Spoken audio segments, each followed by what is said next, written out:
মুখত ৰেজৰ ইউজ কৰা একদম নকৰিবা, বন গজা দিব।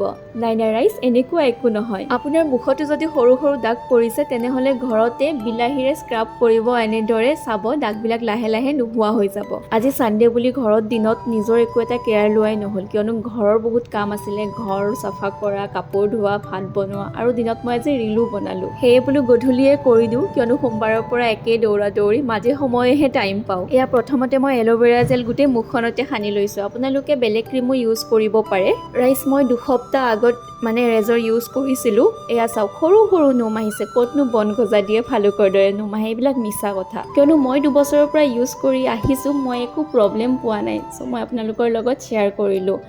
আহিবই, যিখিনি আহে নৰ্মেলি আহে। থ্ৰেডিং কৰিলেওতো আহে, সেই বুলি কি থ্ৰেডিং নকৰাকৈ থাকে নেকি? নিজক ভাল দেখিবৰ বাবে যদি 5 মিনিট টাইম উলিয়াই এসপ্তাহৰ মূৰত বা 2 সপ্তাহৰ মূৰত কৰিব লাগে, কি প্ৰব্লেম আছে?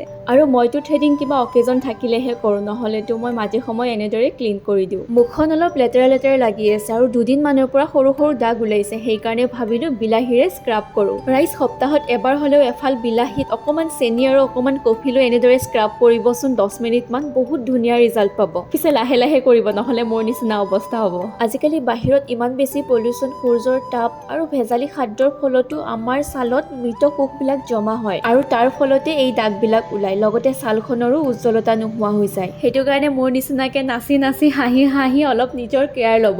এনেদৰে স্ক্ৰাব কৰিলে যিবিলাক মৃত কোষ থাকে ছালৰ, সেইবিলাক আঁতৰি যাব, আৰু যিবিলাক দাগ আছে সেইবিলাকো নোহোৱা হ'ব।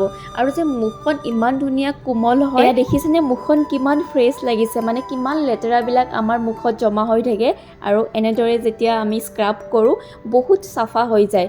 মুখৰ ব্ৰাইটনেছো বহুত বাঢ়ে যদি এই স্ক্ৰাবটো আপুনি সপ্তাহত এবাৰ হ'লেও কৰে। এতিয়া এয়া অকণমান ক্ৰীম লৈছোঁ। সেইদিনাখন যে মই বনাইছিলোঁ, এটা ব্লগ দিছিলোঁ, সেই ক্ৰীমটোৰে মই বোলো মুখখন অকণমান মাছাজ কৰোঁ। এই যে মুখৰ মাছাজ কৰাটো দৰকাৰ মাজে সময়ে, কিয়নো ব্লাড চাৰ্কুলেশ্যনটো ভালে থাকিলেহে মুখৰ ব্ৰাইটনেছটো বাঢ়িব।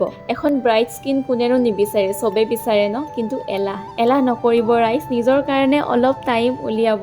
আৰু বয়স হৈ অহাৰ লগে লগে কি হয়, আমাৰ ছালখনো সিমান সৰুতে যিমান ধুনীয়া থাকে ইমানো ধুনীয়া হৈ নাথাকে ন? যত্ন নকৰাকৈ ইমান ভালে ৰখাটো ইজি নহয় বুলিয়ে ক'ব পাৰি, তো যত্ন কৰিব লাগিব। মই পিছে ইমানেই যত্ন লৈছোঁ যে মোৰ গালে ৰঙা পৰি গৈছে। বাৰু, এনেকুৱা ধৰণৰ ভিডিঅ'ছবিলাক পাবলৈ মোক ফ'ল' কৰিব। বাই।